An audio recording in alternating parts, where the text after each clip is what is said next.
আসসালামু আলাইকুম, আপনাদের সবাইকে স্বাগতম বেসিক লজিকে। এখানে আমি সহজ ভাষায় শেখাই টেকনোলজির প্রয়োজনীয় বিষয়গুলো। আজকে আমরা মাইক্রোসফট অফিসের প্রত্যেকটি সফটওয়্যার কতভাবে ওপেন করতে পারি সেই প্রসেসটাই দেখব। আমি মাউসের রাইট বাটন ক্লিক করার পর এখানে দেখুন নিউ থেকে আমরা এখানে অনেকগুলো অপশন দেখতে পাচ্ছি। দেখুন Microsoft Access database, Microsoft Word document, Microsoft PowerPoint, Microsoft Excel worksheet, এগুলির প্রত্যেকটি হচ্ছে মাইক্রোসফট অফিসেরই প্রোডাক্ট। আমরা এখান থেকে মাইক্রোসফট ওয়ার্ড ডকুমেন্ট ওপেন করি। ওপেন করার পর আমি এখানে একটা রিনেম করে দিতে পারতেছি। দেখুন ইউটিউব লিখলাম, এন্টার দিলাম। ক্লিক করার পর আমার একটি মাইক্রোসফট ফাইল ওপেন হয়ে গেল। দেখুন এটার হচ্ছে রিনেমও দেওয়া হয়ে গিয়েছে। এরপর দেখুন আমরা চাইলে সার্চ বারে এসেও এখানে এক্সেল অথবা পাওয়ার পয়েন্ট লিখলাম। এখান থেকে যে কোনো একটা ফাইল, আপনি যে কোনো সফটওয়্যার খুঁজতেছেন এখানে এসে নাম লিখলেও হয়ে যাবে। আমি এখান থেকে পাওয়ার পয়েন্টটা ওপেন করে দেখি।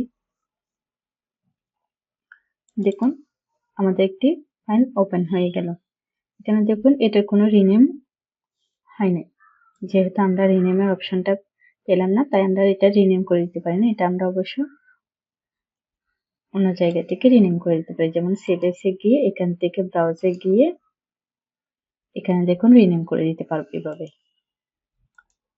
ওকে, এরপর দেখুন আমরা এখানে এটাকে বলা হয় টাস্ক বার। আমরা চাইলে শর্টকাটের জন্য আমরা এখানে এনেও এটা পিন করে রাখতে পারি। কিভাবে রাখবো আমরা একটু দেখে নিচ্ছি। এখানে গেলাম, সার্চ বারে গেলাম, সার্চ বার থেকে পাওয়ার পয়েন্টের রাইট বাটন ক্লিক করার পর এখানে দেখুন pin to task bar, pin to start বারেও আমরা এটা রেখে দিতে পারি। পিন টু টাস্ক বারটা আগে দেখি। এখানে দেখুন পিন টু টাস্ক বারে আমরা এটা রেখে দিন। এখন যদি এখান থেকে ওপেন করি, এখানে দেখুন এখান থেকে ওপেন করতে পারতেছি। এটাকে বলা হয় পিন টু স্টার্ট বার। আমরা চাইলে এখানেও এইভাবে এটাকে হচ্ছে স্টার্ট বারে পিন করে রাখতে পারি সহজে পাওয়ার জন্য। একটু দেখি, সার্চ বারে গেলাম, সার্চ বার থেকে এখানে রাইট বাটন ক্লিক করার পর এখানে দেখুন পিন টু স্টার্ট। এখন দেখুন পিন টু স্টার্টে চলে আসলো। আমরা চাইলে এখান থেকেও ক্লিক করে ওপেন করতে পারি। এখন আমরা একটা শর্টকাট কি হচ্ছে এটাকে সেট করে দিতে পারি। কিভাবে? সার্চ বারে গেলাম, মাউসের রাইট বাটন ক্লিক করার পর ওপেন ফাইল লোকেশনে গেলাম। যাওয়ার পর এখান থেকে পাওয়ার পয়েন্টের রাইট বাটন ক্লিক করার পর এখানে দেখুন প্রপার্টিস আসলো, প্রপার্টিসে গেল। এখানে দেখুন শর্টকাট কি নাম দেওয়া আছে। আমরা এটাকে কন্ট্রোল শিফট পাওয়ার পয়েন্টের পি দিলাম, ক্লিক করার পর কন্ট্রোল শিফট পি দিলাম। এখানে দেখুন কন্ট্রোল শিফট পি, নামটা কেটে হচ্ছে কন্ট্রোল শিফট পি দেওয়া যাবে না, জাস্ট ক্লিক করে কন্ট্রোল শিফট পি দিলে এটা চলে আসবে, কন্ট্রোল শিফট পি। এখন দেখুন অ্যাপ্লাই দিলাম, কন্টিনিউ দিলাম, কন্টিনিউ থেকে ওকে দিলাম, কেটে দিলাম, কন্ট্রোল শিফট পি দিলাম।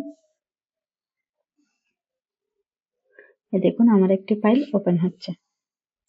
আমরা চাইলে এটাকে হচ্ছে আবার কেটেও দিতে পারি, যেমন আবার গেলাম একই process, open file location, properties দিয়ে এখান থেকে ব্যাক স্পেস দিয়ে কেটে দিলাম, নাম চলে আসলো, অ্যাপ্লাই দিলাম, কন্টিনিউ দিলাম, ওকে দিলাম। এখন আমার আর কোনো শর্টকাট কি এখানে নেই। এখান থেকে আমরা আনপিন ফ্রম টাস্ক বারও করে দিতে পারি, আনপিন ফ্রম টাস্ক বার। ভিডিওটি ভালো লাগলে লাইক কমেন্ট শেয়ার করবেন, আর নতুন ভিডিও পেতে সাবস্ক্রাইব করুন বেসিক লজিক। দেখা হবে পরবর্তী ভিডিওতে। ততদিনে সুস্থ থাকুন, ভালো থাকুন, বেসিক লজিকের সাথে থাকুন। আল্লাহ হাফেজ।